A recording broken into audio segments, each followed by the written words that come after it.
तो हम लोग रसशास्त्र एंड भेषज कल्पना का पेपर नंबर 2 पढ़ रहे थे, जिसमें हम पॉइंट नंबर 16 को डिस्कस कर रहे थे। और उसमें हम पढ़ रहे थे आम्ल की आधी गुटी आम्ल की सिंगल ड्रग्स के बारे में, जिसमें आज हम बात करेंगे आम्ल की आधी गुटिका के बारे में। गुटिका मेनली क्या होती हैं, आपकी टैबलेट्स होती हैं, और आम्ल की आधी मीन्स आम्ल की के साथ साथ अगर अदर इंग्रेडिएंट्स वहाँ पे क्या यूज़ किए जा रहे हैं, तो इसलिए इसका नाम क्या पड़ता है, आम्ल की आधी गुटिका।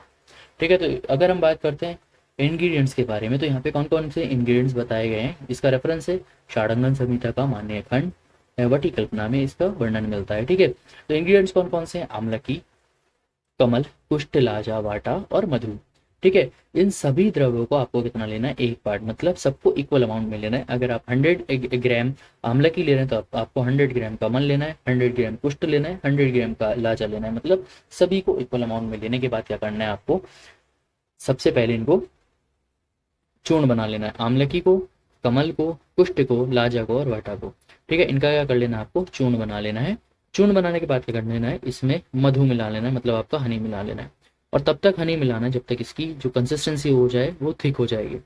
जैसे इसकी कंसिस्टेंसी थिक हो जाएगी तो आपको क्या करना है, इसकी टैबलेट्स बना लेनी है छोटी छोटी सी। और टैबलेट्स बनाने के बाद उन टैबलेट्स को ड्राई कर लेना है, और ड्राई करने के बाद उसको स्टोर कर लेना है। सिंपल सा मेथड होता है आपका आम्ल की आधी गुटिका कल्पना में। तो सबसे पहले क्या करना है, आपको जितने भी सूखे द्रव्य है उनको अच्छे से पहले साफ कर लेना है। खलव यंत्र में उनका चूर्ण बना लेना है। चूर्ण को क्या करना है, कपड़े से छान कर उसमें इम्प्योरिटीज निकाल लेनी है। और बाद में जो हमारा चूर्ण है उसमें मधु यानी कि आपका हनी मिलाकर उसे गाढ़ा होने तक अच्छे से मसाज करना है। जब वो गाढ़ा हो जाएगा तो उससे क्या कर लेना है, आपको टैबलेट्स बना लेनी है और उनको सुखा लेना है। जब आपके टैबलेट्स बन के सूख जाए, उनको क्या करना है, कांच के एक बर्तन में, वेसल में स्टोर करके रख लेना है। ये था हमारा मेथड ऑफ प्रिपरेशन ऑफ हमारा आम्ल की आधी गुटिका। अब हम बात करते हैं फार्माकोडायनामिक्स के बारे में। ये जो हमारी आम्ल की आधी गुटिका है, ये हमारी बॉडी पे क्या इफेक्ट प्रोड्यूस करती है, ये बात करते हैं। तो ये क्या इफेक्ट प्रोड्यूस करती है, पहला इफेक्ट है इसका हाइड्रेटिंग और मॉइस्चराइजिंग इफेक्ट देखने को मिलता है।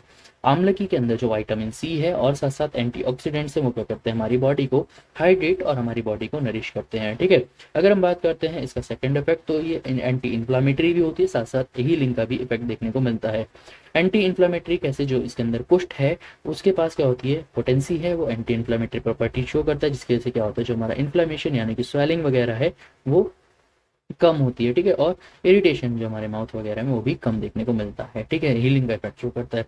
इसके बाद है नेक्स्ट प्रॉपर्टी कि ये कूलिंग और सूदिंग इफेक्ट प्रोड्यूस करता है। इसके अंदर जो कमल है वो क्या करता है, उसके पास नेचुरल कूलिंग इफेक्ट होता है, जो क्या करता है, हमारी बॉडी को काम करता है, और हमारी बॉडी में जो हमारी म्यूकस मेम्ब्रेन है उसको ठंडा करने यानी कि कूल करने का काम कर रहा होता है। ठीक है, इसके बाद हम बात करते हैं डिमल्सेंट्स एंड ल्यूब्रिकेटिंग इफेक्ट। ये हमारी बॉडी के टिश्यूज जो है उनको लुब्रिकेट करने का भी काम करता है। तो इसके अंदर जो हमने हनी डाला था वो एक अच्छा डिमल्सेंट होता है। ठीक है, वो क्या करता है, हमारी इसमें कोटिंग करा लेता है हमारी म्यूकस मेम्ब्रेन को, और साथ साथ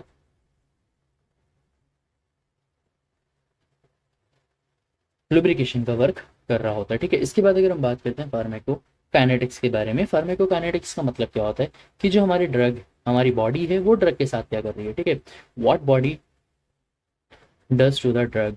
ठीक है, डज टू द ड्रग यानी कि बॉडी क्या ड्रग के साथ शो कर रही है इफेक्ट, वो हम बात करते हैं फार्माकोकाइनेटिक्स के बारे में।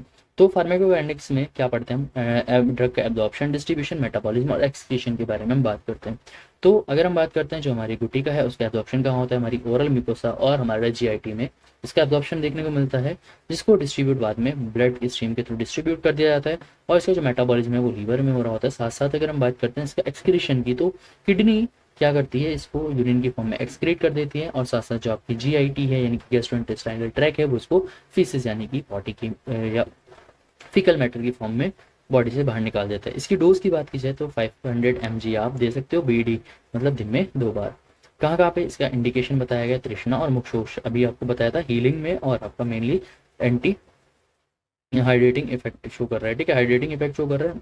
ठीक है, इसके बाद अगर हम बात करते हैं रिसर्च अपडेट में, तो एक रिसर्च अपडेट थी, किसने की थी, अंबिका एस ने एक आर्टिकल पब्लिश किया था, जिसमें इन्होंने बताया था प्रीलिमिनरी फार्माकोसिटिकोलॉजिक ऑफ आम्ल की आधी गुटिका। बस आपको रिसर्च अपडेट का नाम याद रखना है, उसके बारे में पूरा अच्छे से पढ़ने की आपको कोई इतनी ज़्यादा ज़रूरत नहीं है।